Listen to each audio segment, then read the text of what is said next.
morning. We are here in New York City for NFT.NYC. My name is David Cash. We're here with NFTS.WTF, and we are here this morning with Nicole Ruggiero. Thank you so much for joining us. I hope I'm not butchering the way you pronounce your name, but hopefully this works. It's good. Yeah, you did it. So you're from New York. This is your hometown, but now 10,000 people have joined us here, NFT people no less. So how does this feel for you, being in the space for so long and now seeing so many people IRL getting so excited about NFTs? It's really cool. Like, I'm like super glad it's like where I live also, because it's been like super chill to kind of just like leave my apartment, like mosey on over to like Times Square and like be able to hang out with everyone. It's kind of surreal, like, you know, meeting people who like are other artists or like NFT people or blockchain people or like even people like who own the programs that I'm using. It's pretty crazy, like everyone in one space. It just feels so surreal, yeah. It's beautiful. And I know you've had your art featured in Times Square a couple times now, but how does it feel to have your face in Times Square? Because I know, like, for me, it was insane because, you know, being behind the camera people, behind the scenes people, we never really think that this is going to be like us in context like that. How was that for you? Was it a weird experience? It was also really surreal. I feel like everything's just really weird right now, you know, like in like the best way possible. Yeah, I don't know. Yeah, absolutely. Yeah. Absolutely. So it's day 4 at this point. Yeah. We've gone to a bunch of different things. Has there been anybody that you've met or an event that you've gone to that's really like stuck out for you or that's been like super surreal or cool? Jeez, I'm like having to like pick apart like all the events now. Being on stage after like Tarantino was like pretty crazy. like yeah, that was so super cool and also really scary but awesome. That must have been such a. I was super surprised. How did you feel when you just like saw him in an NFT context? Like, what was that like for you? I was like, what? Like, is this? I start texting everyone, like my family and my friends. I was like, Tarantino's on stage. Like, what is happening right now? You know, like it was. Yeah, it was. I don't know. Everything's surreal. Like that's all I can say. Somebody mentioned it in an interview, and I love it. They said like the metaverse doesn't exist, but this is the metaverse because we're all here at once, like in one place. Like all the people who kind of make this happen. Yeah. So it's really crazy. It's really crazy. Wait, who said the metaverse doesn't exist though? Well, the metaverse in its initial definition doesn't exist. Yeah. We're working towards it. We're working towards it eventually. I think we're very much in it already. Yeah. Yeah. Tell us what you think. Give us, because you know, there's always the omniverse, metaverse. What's your perception? Because obviously you work in it quite a bit. I mean, okay, so tell me your definition. Yeah, so no, like metaverse is in like one system where everything works together. Like if Decentraland and Sandbox could, like if you could interoperably go between the two. Like for me, that would be a metaverse. But yeah, I'd say like each solution is in itself like a bit of a metaverse. Yeah. But how do you feel about it? That's actually interesting. Yeah, I guess I'm not really defining it in the context of like NFTs or blockchain or anything. It's more of just kind of this like digital existence and perception. And I think that we're definitely very much in that already, and we have been for years now. Yeah. Well, you also come from like VR and 3D, so I mean, like coming from a VR space where I feel like you have interacted with a lot of these people, probably almost IRL, because it's like you know, you have your avatars, you're there in person. Yeah. How has that been for you moving from that to in person? Like I guess also post COVID, it's so strange because it's also immediate. It's been the past couple months. It's really natural for me. I feel like I'm like someone who's always kind of existed in that space. So yeah, I think it's really important to have both like in-person, like IRL meetups and online meetups, and I've like very much like have felt that way for a long time. Yeah, I know you've existed in the space for quite a while. Do you think that we have a future of blending the two? Like, do you want to see more instances of like people in VR being able to experience things like this, like simultaneously? Simultaneously, like walking around Times Square with the VR helmet on. Well, maybe when the glasses come out. I mean, who knows? Yeah, I think we're gonna move more towards like augmented reality. Yeah, versus VR, like where you can't see anything, but yeah, that's definitely coming. Absolutely. Yeah. So we'll take it a couple steps back because, you've been in the space quite a while and you've been in the space as a queer person for quite a while. And Yeah. obviously that's something that's really important for me, Yeah. representation in the space. When I started doing NFTs, I didn't see any queer representation for the most part. Yeah. But I think you're quite public and open with your partner and you create together. Yeah. How's the process been for you coming into like very much like, I don't know, a finance bro space and kind of like burgeoning yourself into this context and doing so well about it? How's that been for you? For me, it's like you just have to be yourself. And I think that's most important. And as long as you embrace that, I think other people embrace you as well, unless they're like Unless they mean suck. people, trying not to say any bad words on camera. Yeah, unless they're, whatever. The not positive term of degen, yeah. Yeah, yes. So, but yeah, I think generally speaking, I think like maybe a lot of these people or some of these people haven't like encountered that many queer people, so I think there's some like education going on for sure. But that's okay. I mean, as long as they're respectful and receptive, then. Right. And I mean, like, I think the best thing you can possibly in this space is authentic, and people really appreciate that. So, Yeah, I mean, definitely, yeah. And then just following up on that, you've been creating with your partner for a while now. How has that process been for you? For anybody who doesn't know, Nicole creates together with her lovely partner. Do you want to talk about your partner or like that creative process that you guys have together? So my partner's art name is Plant Daddy. And we actually met through NFTs on like a shill thread that I created. That's amazing. Yeah. On Twitter? On Twitter. Beautiful. And then, we flew back and forth. After COVID, we couldn't meet for a couple months, but we flew back and forth and started making art together. We made a full piece, actually, before we even met, which was crazy. So it's so weird. It was so weird, like, but really cool to be able to meet in a way, like meeting in the metaverse, dating in the metaverse. Yeah, by making work together like that. It was really cool. It's been awesome, and she's just an amazing sculptor, and our skill sets really complement each other. So. Really looking forward to moving forward with that, and we're starting our own studio and just really excited. Yeah. Beautiful, beautiful. Would you say that you, or maybe not even say, did you go on any dates in the metaverse? Did you do anything in like VR chat or something together when you guys weren't able to be together? Not to go too personal. We were just on video like a lot, and I like asked her to be my girlfriend in like a cinema 4D file. Oh my god, I love that. That's so cute. I was like, hey, can you check this for me? Like, I think something's wrong. I just check my like file or whatever. Right. And I sent it to her, and she like opened it, and she was like, oh my god. I love that. She was like, you totally fooled me. And yes, it was so cute. That's beautiful. Yeah. So obviously the both of you work in the 3D context. You have for quite a while now, you especially. I wrote an article about how the metaverse is facilitating larger scale sculptures than we've ever been able to actually experience. And you've done some crazy things like floating heads in the sky and things that would be physically impossible. Yeah. How has that process been for you? Being able to create whatever you'd like in the metaverse. I know you've been in it for a while, so it's probably pretty native for you. But maybe give the people a little context on that. I'm trying to compare it with like not being able to do that in my head right now. But you're like, that's my thing.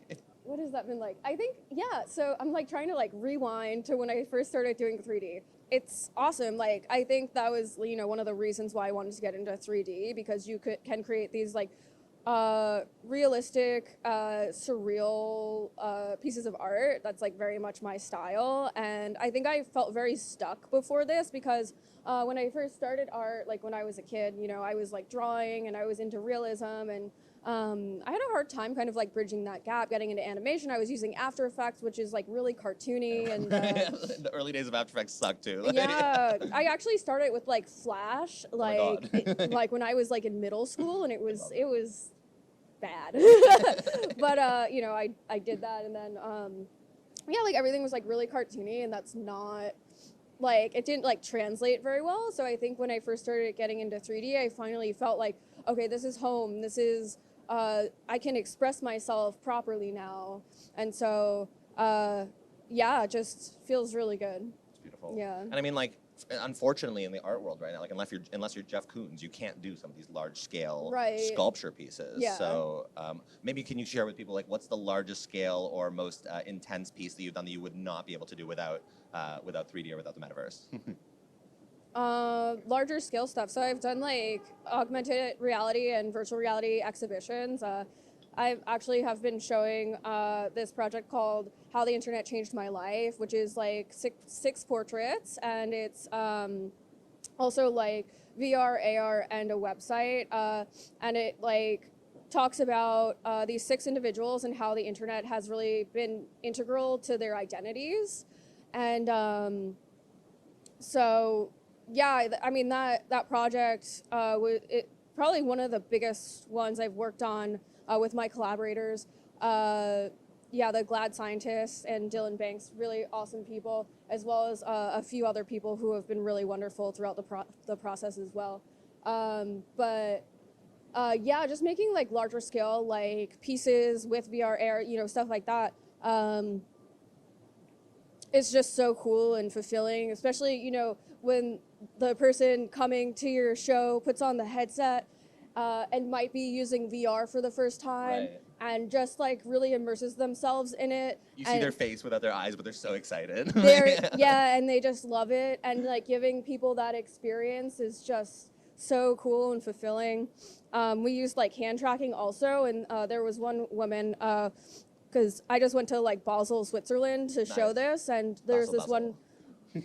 There's this one woman, and she did the whole experience, and then afterwards, she took off the headset, and she was like, "That was so cool," and she was like, "That was the first time I've ever done VR."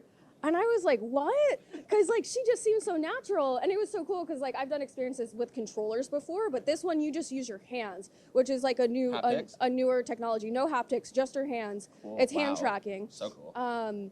And it was so cool to see like that bridging of the gap, where you're not using controllers, where you are just using your hands. It's so native, and people exactly. It's like people can more naturally do those experiences, and that was something for me as an artist that was so cool to see. It's amazing. Yeah. And I think you touched on something really important beyond just like the art itself. It's part of the user experience. And I think that like with your recent project and some of your work, you really designed that, and you go through extra lengths in creating like a UI UX. Sorry to use a marketing term, but for the user. And like when you're curating these 6 these 6 stories into a context, and you're creating your microset, and you're creating your the whole experience. Like it's really 360, and like we haven't been able to do that before. So how has that been for you? Because I say that every NFT artist now is basically like a 360 media company, because you have to do so much in the way of producing, etc. Have you built out a team? What has been your process like in creating context around your work? Because you've done such a good job. Geez, that's a hard question to answer. You Yeah, I mean, I think it just kind of goes back to what I was saying, like working with my collaborators and like building out like a whole experience is really important, and bridging the gap is really important between like the physical and the digital. That's always been a really integral part of my practice. Yeah. Absolutely. And I'm curious, just because, I mean, it's been around for a while, but so have you now in this space. It's funny to say because, it's so new. But AR is also a very important part, and you're talking about the blending of physical digital. Yeah. What's maybe something that you'd like people to check out in terms of AR, or that you think is really revolutionary right now, that either you've done or you've seen and done recently? I don't know. I think with AR, it's still kind of getting to the point where it's becoming more and more integrated.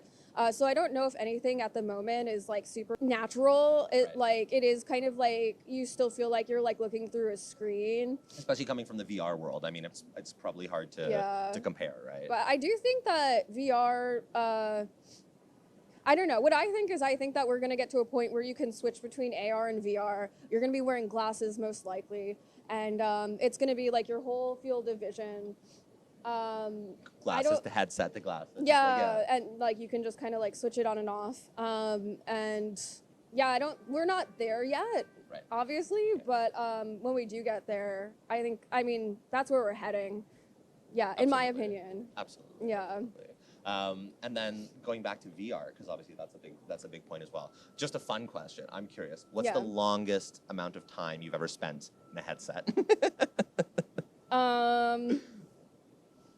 Roughly. Jeez. A whole day? Yeah. Like, I mean, I like make VR stuff, so like You create in headset, right? yeah, I'm like in and out of there, you know, definitely spent whole days doing that before. Like, Does it take you out of your like real life context when you're there for like hours and hours on end? Like, oh are my you like, God, oh my God, where am I? being like in my studio just feels like that. Like, I like there are times where I'm just working so much and I like leave my apartment and I'm just like, people like, or I'm like seeing like weird patterns like around like that I only see like with polygons or something.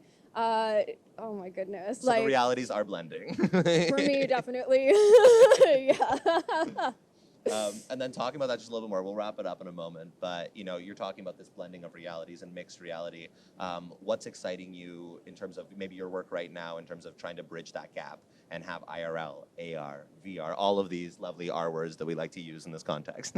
Yeah. So, like some of the coolest stuff to me is just the culture that surrounds these experiences, how people form cultural groups around different topics and interests. You know, with NFTs, of course, and the different collectibles. I think everyone's really aware of that.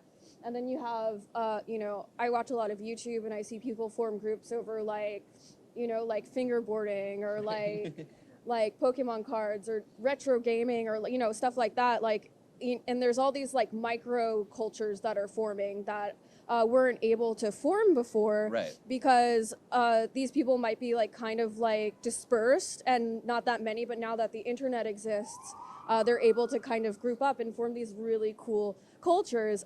So that's something that I think is just so cool and something that I really like to focus on, as well as just forming emotional bonds online as well and how people do that. So. And I mean, you're the perfect example of that. I mean, you found love in the metaverse. Yeah. So, it's beautiful. It's pretty crazy. I like to contextualize it, and a bunch of people say this, Matt Medved, and people talk about this. Yeah. But going from Web 2 to Web 3, Yeah. the biggest step has been like going from building an audience that you like almost like speak to building a community, like people you interact with, the people you talk to. Yeah. I'm sure that you've had many conversations with your collectors and people in your community. Yeah. How has that experience been for you, really connecting one-on-one with people who support you and buy your work?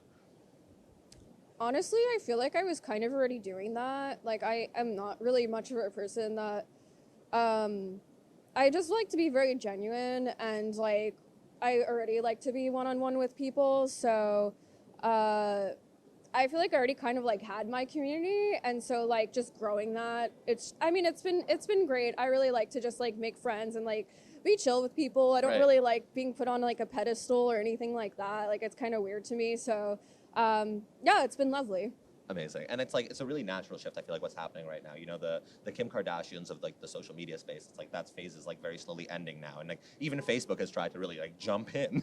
Yeah. Do you want to give your 2 cents on Meta, or do you want to keep that out of the context? No. It can be bad. It can be bad. Yeah, I have a lot to say, but I don't know. I'm not going to get into it, honestly. My favorite thing I've seen about Meta is when DressX put you know, Zuckerberg in a bunch of dresses, and I was like, that's good. Okay, all right, all that I can work right. with. That's the one thing we'll say. Yeah. Well, I don't want to take up all of your day, but is there anything you'd like the people to check out that you're working on right now? Maybe something that's launched during NFT.NYC, perhaps? I mean, I do have some pieces up for sale. You can check me out or just follow me on Twitter, _ Nicole Ruggiero, Instagram, just my name, Nicole Ruggiero. And you can like find my NFTs through that. And I'll be coming out with some really cool stuff like early next year as well. Excellent. 2022. Look out. Well, thank you so much for making the time to do this. Yeah. It's really a pleasure. It's nice to finally like chat IRL. I know we've talked briefly online before. Yeah. But you know, that's what this is all about. So this has been lovely. We're here in New York at NFT.NYC. My name is David Cash, and checking out. Thank you all so much for taking the time.